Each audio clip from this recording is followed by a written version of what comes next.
저는 이제 더불어민주당에 복당하고자 합니다. 저는 원래 민주당 사람입니다. 민주당으로 돌아가는 것은 제게 당연한 일입니다.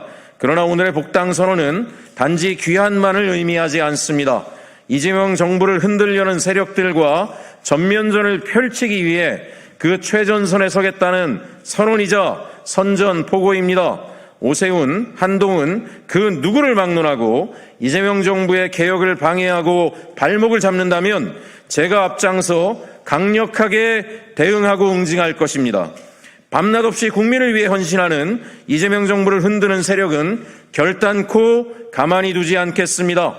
이재명 정부의 개혁은 중산층과 서민을 향해 있으며 대한민국의 미래 세대의 희망이 되고 있습니다. 반면 저들의 각종 음해와 막무가내식 방해는 결국 대한민국을 특권과 기득권의 철옹성으로 되돌리고 그들의 이권을 더욱 공고히 하는 데 복무할 뿐입니다.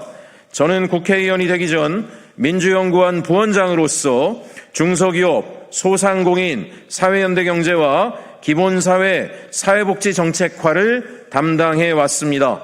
이재명 대통령께서 강조해 오신 지역균형 발전과 지역혁신에 대해서도 깊은 이해와 현장 경험을 갖고 있습니다. 이재명 정부의 기본사회 정책을 비롯해 검찰 사법개혁, 사회 대개혁 과제에 대해 누구보다 깊이 있게 잘 알고 있다고 자부합니다. 무소속으로 활동한 지난 1년 동안에도 이재명 대통령의 국정 운영을 뒷받침하기 위해 51건의 이재명 정부의 성공을 뒷받침할 법안을 대표 발의하며 최선을 다했습니다. 사법개혁과 내란 척결, 국가 권력에 의한 인권 침해 방지를 위해 법원조직법, 헌법재판소법 개정안, 국가폭력 영구책임법, 전략적 봉쇄소송 방지법, 혐오 선동 방지법을 발의했습니다. 핵심 국정과제인 사회연대경제 활성화와 기본사회 실현, 주민자치 강화를 위해 사회연대경제 기본법, 기본사회 기본법, 사회적 가치 실현법, 주민자치 기본법, 사회성과 보상법 등을 대표 발의했습니다. 지역경제 활성화를 위한 지역사랑 상품권법, 대중소기업 상생협력법, 중소기업 기본법, 실거주자 중심 장기보유 특별공제 개편을 위한 소득세법, 조세특례 제한법, 가맹사업거래법 개정안도 발의했습니다. 사회복지 강화를 위해 중증장애인 권리중심 공공일자리 지원법, 장애인 가족 지원법, 한부모 가족 지원법 개정안도 발의했습니다.